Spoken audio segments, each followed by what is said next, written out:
प्रारब्ध को प्रसन्नता पूर्वक भुगतने का संतजन एक अन्य कारण ये भी बताते हैं कि जब तक शरीर कायम है जीव सुख दुख के प्रहार से मुक्त नहीं हो सकता। गर्मियों और सर्दियों का चक्र कभी समाप्त नहीं हो सकता है। अतः जीव सुख की लहरों में बहकर या दुख के बोझ में दबकर भजन सिमरन नहीं करेगा तो कभी भजन कर ही नहीं सकता है।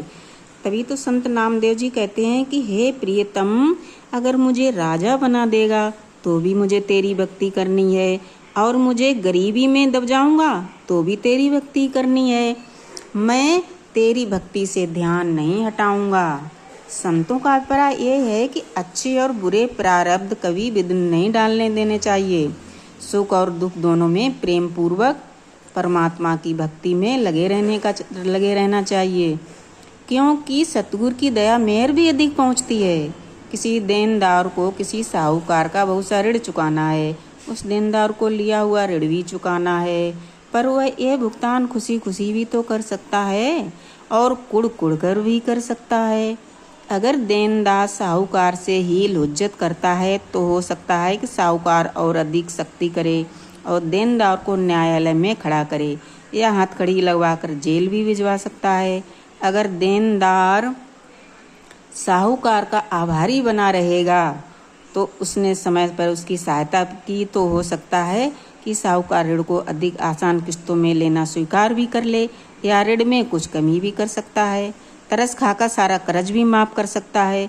मतलब ये है कि रजा में राजी रहने वालों को कर्मों का बोझ कम महसूस होता है और कई बार परमात्मा अपनी शरण में आए प्रिय भक्तों की सूली को सूल भी कर देता है। तभी तो एक दृष्टांत है, उसमें ये बताया गया है जैसे एक शहर का सबसे अधिक विद्वान बहुत निर्धन था और शहर के नवाब को बहुत कम अकल थी। एक दिन विद्वान के पास से नवाब की सवारी गुजरी तो वह सोचने लगा, देखो ये मूर्ख शहर का शासक है और आनंद ले रहा है, पर मैं इतना विद्वान होने के बावजूद नंगे पांव फिर रहा हूँ।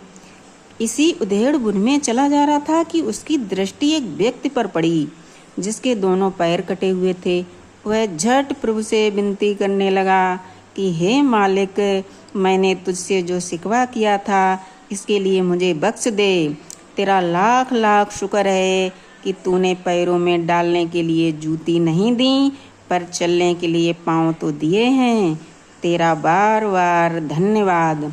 तभी तो कहते हैं कि तेरी सृष्टि इतनी सुंदर है, मैं कैसे करूं तेरा शुक्राना, मैं कैसे करूं तेरा शुक्राना।